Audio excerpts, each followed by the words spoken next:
You're listening to Business Stories with Ryan Arcaracci, where I speak to business professionals from all walks of life. Thanks for listening, and let's get to it.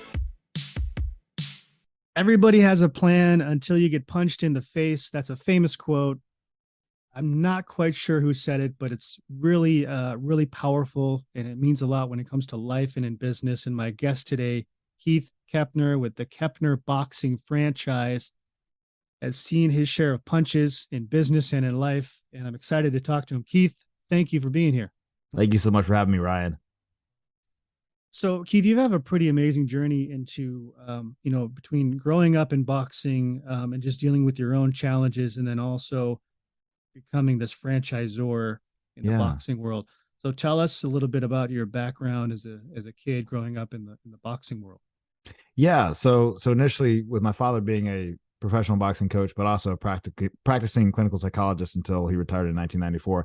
It was always in the background, but I was never that much into it. So my mom is an artist. My sister also got that art gene. I got that art gene. So that's what my real passion was, drawing, painting, things like that. And I always had some physical ability. So I sparred maybe once or twice when I was maybe 8 or 9 years old. And actually, I guess did pretty well from what my dad said, beat up 2 other kids in that, but it just was not something I was into. And if anything, like he told me, you're going to have to play a sport, and I wouldn't pick a sport, neither would my sister. And so he said, okay, if you're not going to pick the sport, I'll pick it for you. And so he picked like kickboxing for us to get into, because he didn't train kids. So anyway, yeah. And I made up so many excuses and complained so much that he eventually just dropped the ball on it. So it wasn't until I got sick with Lyme disease and needed to get my health back and, really change my habits and my body and my life that I stepped into boxing again.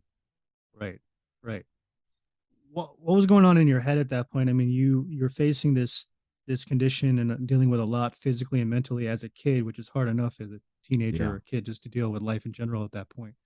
But what do you think triggered you to go into boxing, and how do you think it helped you mentally deal with that stuff? Yeah, I think what triggered me initially is, you're talking about when you're a teenager and, you're kind of developing into hopefully being, a young man. I was so, like the classic, like 120-pound weakling thing, literally I was about 125 pounds. And, just I had so much fatigue and joint pain and everything else that I just got so sick and tired of being sick and tired. And so I wanted to take control of my life. And I figured the Field of Diamonds was in my own backyard, which was with my father. And initially, at that time, we're talking early 2000s, MMA was really blowing up. We have a UFC champion, Forrest Griffin. He's from Athens, Georgia. So I saw his success and everything else. And I was like, okay, maybe I'll learn boxing from my father and then jump into that. But then I ended up falling in love with boxing. And when you box, you can't, or do any type of combat sport where you're going to be competing, you can't mess around. You can't, like at the time, I was also like smoking cigarettes and everything else, and doing a whole bunch of other things, almost as like a self-medicating thing. And you can't, you can't do any of that stuff because it's going to show up. And a pretty good motivation, I think, like Forrest said one time, is that if someone's going to beat the hell out of you, it's pretty good motivation to train hard and not do those things. Right. Well, what's it like? I mean, it's an interesting combination. You said your dad was a boxing trainer, but you said he was also a clinical psychologist. Clinical psychologist, right? So, man, that's an interesting combination, because boxing really is mental, and it's probably more mental than it is physical. How did that play out in what you learned from your dad and working with him on that? Yeah, well, it gave me a really well-rounded, I think, view, because oftentimes when you view sports or something like boxing from only one lens, you'll get a pretty unrealistic view of it. So it was really, I think, important to have that, because, his PhD is in neuroscience. And so he would always take into account, caring for boxers he worked with and things like that, and making sure he had their best interest at heart, which definitely stimulated me as a coach and my approach to it. Now, of course, he's a product of his generation, in the sense that he comes from the era of, the 50s and 60s and 70s, when boxing was a little bit more, they wouldn't stop fights as quickly as they do now and things like that. And so, he couldn't help but kind of retain some of that. And frankly, I retained some of that until maybe the past 6 or so years as a coach, to really focus on, maybe not, he focused on defense more than a lot of coaches, but really focus on like just, getting up to date with all the current science and everything. Right. So let's jump ahead. You're training yourself, and then you come into a role where you're training, professional boxers, Yeah. and then moving into the world of franchising. Can you talk to us about the transition there and how that sort of evolved? Yeah, absolutely. So when I initially started coaching and also opened up my own location and facility, which was Kettner Boxing, the goal was to make a world professional champion, which was the same goal of my father. But then quickly I realized that, I'm basically a high school dropout, so I don't have any other day job like most of these coaches do or whatnot, or other sources of income. So I was like, Right. okay, how I'm going to have to make money with this. And so that's where I start looking at, okay, well, how can I expand it? And obviously, the fitness aspect of it is pretty well established market of it. So I started integrating that together with the under the recommendation of who would be my future wife and who is then my business partner, Lissa, and who had managed a gym for a long time. And so, yeah, so we started compiling those two aspects together, but then always keeping in mind to not lose the essence and the soul and the teachings and everything else of boxing and the real benefit of it. Because I know a lot of individuals that have either managed, worked in, or worked out at other types of fitness concepts where they're doing boxing training, but it's really just exercise wearing boxing gloves, and they don't have a real increase in confidence and obviously a real increase in skill. Yeah. And it puts a ceiling on it, and then they end up going off to do something else. So it's a beautiful way that it's kind of formulated itself together, and it's allowed me to practice my hobby, which is coaching competitors, while also creating a beautiful career for myself and also a beautiful business for myself and other people. Yeah. Yeah. I mean, it's interesting to think about, like, understanding you've got people that are everyday people that are just working, that want to come in and box. What is the benefit of just coming in and learning boxing as someone who's more of a hobbyist with it and not really looking to pursue any sort of career? Absolutely. What are the benefits of somebody who's just, hey, you know what? I just feel like I got to get in shape, maybe help myself mentally. Maybe I'm going through a difficult time and I just need a release. Absolutely. What's the benefit with Keppner when it comes to that sort of thing?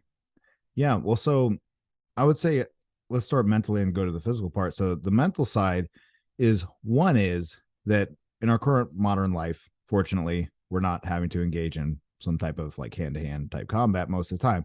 So therefore there's this kind of edge in a lot of people, and that edge leads to stress, leads to maybe counterproductive activities. Boxing is a great outlet for that. And of course, like you and I talked about before we start recording, doing boxing in a safe and supportive way instead of some of the ways that it can be misused or misdone. So there's that aspect. Also, as well, you really get to know yourself.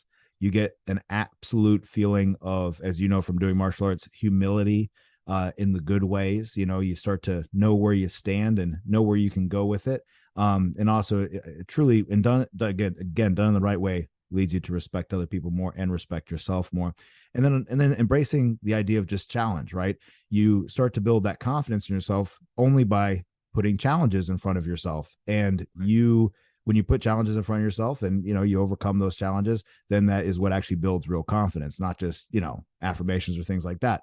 Yeah. And then from a physical side, of course, and mental side, the plight of the expert is something that we all need to watch out for. And that is where if you are always doing the same activity, whether it's physical or mental, for your entire life, the amount of brain use that you have is diminished drastically. And individuals like that actually decrease or experience a decline mentally sooner than others. And then also physically as well, you get overuse injuries, things like that. So it's really important to mix up what you do eventually and do something that's truly dynamic. So not something that's a fixed movement pattern, something that, is a sport, right? It's quote functional movement, right? And it's done in an actual form that the human body moves in, and also in a wide variety of ways. And what's cool too is you get to learn stuff too. So instead of just running or something monotonous, you're actually engaged in a mental activity that's challenging you in both the mental and the physical. Right, right. Do you feel like boxing? I mean, I think boxing or any sort of training like this helps with everyday just stresses because, I think if you can get into the ring, take a few punches to the face, you know, everything else, every other stress in life, doesn't seem to hurt as bad. Do you feel like maybe you're developing a resiliency through boxing mentally and physically? Do you think that helps? Did it help you at all, like growing up with it? Yeah, no, it definitely helped me out. It helped at least fortify that, right? So if it didn't develop it, it helped solidify it.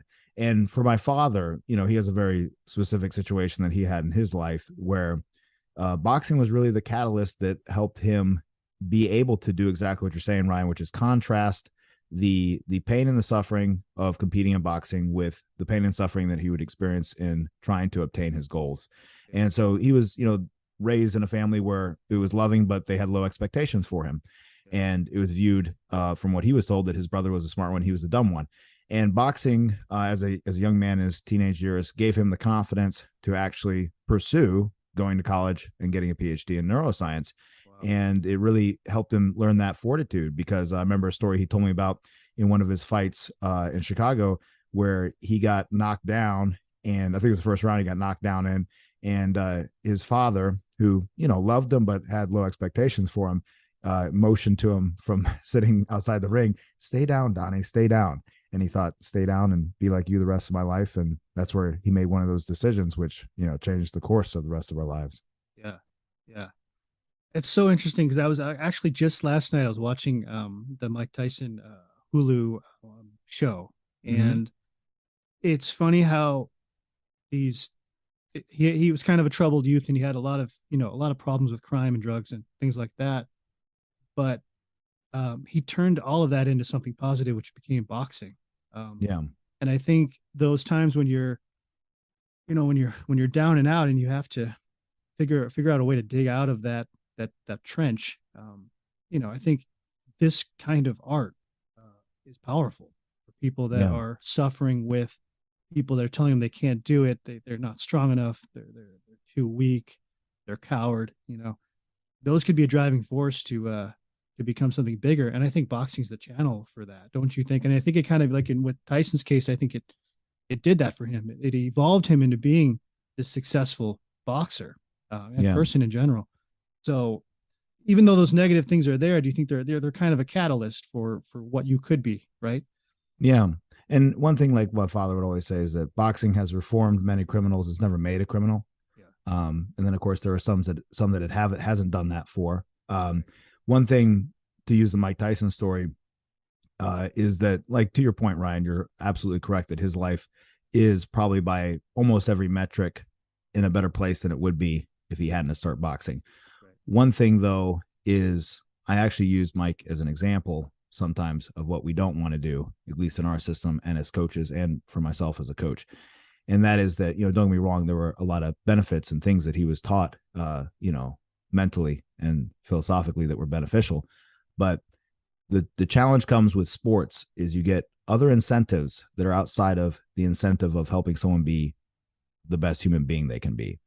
And it's important to never lose that sight. And I've seen many coaches lose that. I have from time to time in the past in my short time coaching, but it's important to always remember, what type of person are you building? And are you building an effective athlete, or are you building an effective person? Or it's like I told one of our boxers who's only 16 years old, who's doing well, but I told him, you need to develop the character traits that will help you succeed in all forms of life, not just boxing. If the goal simply becomes to be an amateur champion or even a professional champion, and that is everything you build your life around, you're going to be missing out on a whole lot of other skills that are going to still be assisting in that course if you succeed in that course, but you're going to end up at the end of your life of boxing ill-equipped. And I see far too many individuals come from boxing. Obviously the champions are the minority. So the majority, but even the champions, but the majority come out from boxing sometimes worse off, because their training methods have been more damaging than helpful long-term. Maybe also, again, they've been almost coddled, right? They've been coddled. Things have been done for them. The coach has enabled them, has been their daddy, and not helped them learn how to actually be a man. So sure, they're an animal in the sense of they can take you out, but they haven't, maybe a lot of them, learned all the really important things that you need to learn to be a successful human. Right. The life skills. Yeah. Yeah. No, I agree with you 100%. I think that is attributed to boxing and martial arts and any sort of professional sport like that. Let's talk about the franchise, because you started this franchise, and it's an exciting concept. It's a new concept. Tell us about what people can look forward to should they have interest in owning a Keppner boxing gym. Yeah. So where we stand a little bit unique, 5-10% different in the marketplace, Yeah. is that instead of just simply being a place where, you exercise with boxing style training, we're an actual, we have an actual curriculum that is a learning based modality, which progressively walks you through all the different skills of boxing. And we have different themes, for instance, of every week: head movement, footwork, combination punching, counter punching, things of that nature. And it really helps you. The majority of our clients obviously don't fight, right? It's literally less than 3% probably. Yeah. And but it allows you to get that quality of training, and again, like I mentioned, learn those actual skills, and also develop some of that discipline, some of that humility, and also along the way develop some of that confidence, while also really, boxing, and really just frankly all combat athletes, but I'll just say boxing for the sake of this, that are the best conditioned athletes in the world, because of the variety of different exercise systems or energy systems you have to use. You have to be explosive and be powerful, but you also have to do that over the long haul. So it's a Yeah. beautiful combination of anaerobic and aerobic. Yeah. And yeah, so you get to help people in a deeper way than just losing 20 pounds. Yeah. And what's beautiful about the way that we do it, we're really proud of, like the location. I actually own 2 locations that I'm not in at all, completely staffed out, and everyone in there started with us with no experience. And so we didn't have to hire people with boxing experience, because they went through our coach university, they teach our curriculum, and we have everything that's basically turnkey for franchise partners. Right. Right. Any particular stories about, people you've worked with or clients you've had, and like what they've benefited from the franchise and just going through the program?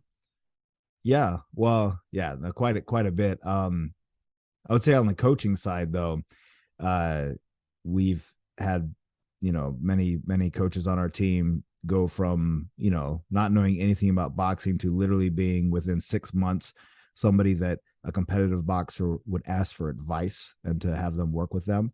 Oh, wow. On the actual business side, uh, initially, the reason, Ryan, that we got into franchising is because I was consulting with so many gym owners and helping them with their business increase, whether it's operation efficiency, increase their marketing, maybe their sales, or things of that nature, because it's so important to have those tools, because so many people, including myself, start a business with the idea of, I'm just going to be the operator or the technician, and the more excellent I become as a technician, the better my business will be. And that's not the case. You Right. need all of the other foundational structures. And so we've had a lot of success with helping people, frankly, create great results with the smallest adjustments. Yeah. That's great. Like what, give us an example of what that adjustment would be. It's like in Oh, technology or sales or. yeah, well, yeah, there we go. Let me give you an example. Well, okay, yeah, frankly, let's use sales. Yeah. As obvious as it sounds with sales, but simply having some type of closing phrase, right? Mhm. So like an option close or something like that. Simply something like that, so huge. Or Yeah. in terms of getting someone to walk in your door, getting a lead to respond, hitting them in 60 seconds or less. If Yeah. you're simply focused on that speed to the lead, you're Yeah. gonna outdo your competition. Right.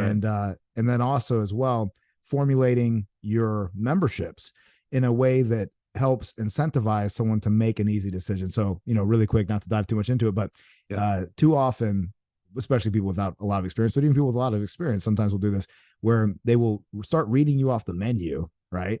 Right. And it's like, goodness, man, you need to be a consultative seller. Just Yeah. simply, find out how many times they want to train, what they're looking to gain. Yeah. And from that, say, hey, this is the best fit. And then Yeah. from there, if there's a price objection, then you need to have some ways to overcome that, or some different segments to break that price into. But outside of that, that's how you need to do it. But too often, right, I'm sure you've seen this as well, perhaps, where they'll just like run through the list of memberships, and there's just way too much information, and it's no bueno. Yeah. Yeah. If you're talking to your ideal sort of franchise owner or their background, and for the people listening, what are you looking for? I mean, could it be really anybody, or do you feel like maybe people that come from more of the fitness, the training background, maybe even a boxing background or a martial arts background? Do you feel like those tend to be a better fit as for a franchise owner than someone who does not have that experience? Great question. Yeah. So, we're only at about half a dozen franchise partners. So our data set's a little small. Yeah. What we are seeing, though, is people with some military background is excellent because they obviously love just having a game plan and following that game plan. I Right. would say also people from a little bit of martial arts background or training are excellent as well for similar reasons. Right. Unfortunately, more often than not, to my brothers in boxing, sometimes that's not going to be a good fit because they're like a cook and they have a certain way they cook their recipe, and that's fine. But it's like I tell people, if you're an Italian chef, you don't need to buy an Olive Garden, right? Right. Right. Yeah. So because you're not buying the recipes, you're buying the system and everything else, and you need to run it. Yeah. And then also we've just had a lot of success with people that simply come that have the right character traits, right? They again kind of share the same values that we look to instill in clients, which is personal growth, looking to benefit themselves while they benefit their community, and then also know the value of having really a coach and a mentor with you in your business endeavor. Yeah. Yeah. No, that's great. So a couple of questions I like to ask people, kind of diving in a little bit more. Yeah. Um, let's say we go back in time and you meet your 17-year-old self.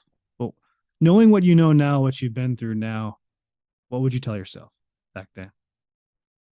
Oh, well, now I got to get metaphysical here, and I might say If I nothing because of the butterfly effect, I right? don't get too personal, yeah.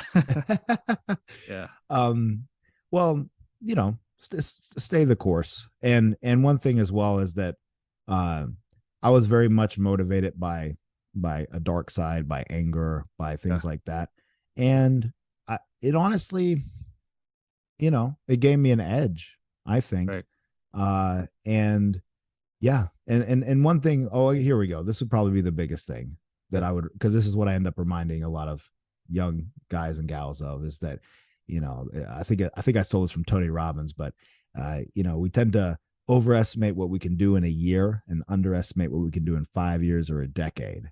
Hmm. So when I was 17 compared to when I was 27, world of difference. Yeah. 27 to now I'm 35, Yeah. world of difference. Right. And so don't underestimate what you can do in 5 to 10 years. Yeah. One last question too. I mean, and you've got an interesting history with your dad. Like, what do you think are what do you think the biggest thing is you've learned from him? And it sounds like you've learned a lot. Yeah. What do you think you took away the most from your dad? Hmm. I would say really to know how to really care for people. Yeah. In the coaching world, let's say the biggest thing I took away from him was how to really care about your people and about Yeah. about your boxers, because even though we all make mistakes, he was always coming from that place of integrity Yeah. and caring.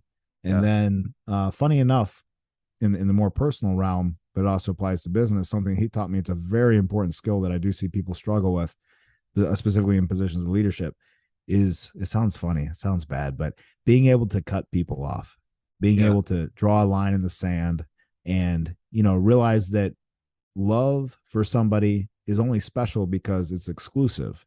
Right. And if you love everyone, then all of a sudden, well, now that's not love. I mean, don't get me wrong, Yeah. you treat everyone excellent and everything else, but knowing how to step away from relationships or situations that aren't working, and burn the bridges, and step away from that, is Yeah. so important for growth and for someone as a business owner, as a leader, as a father, as a mother, all of Yeah. that.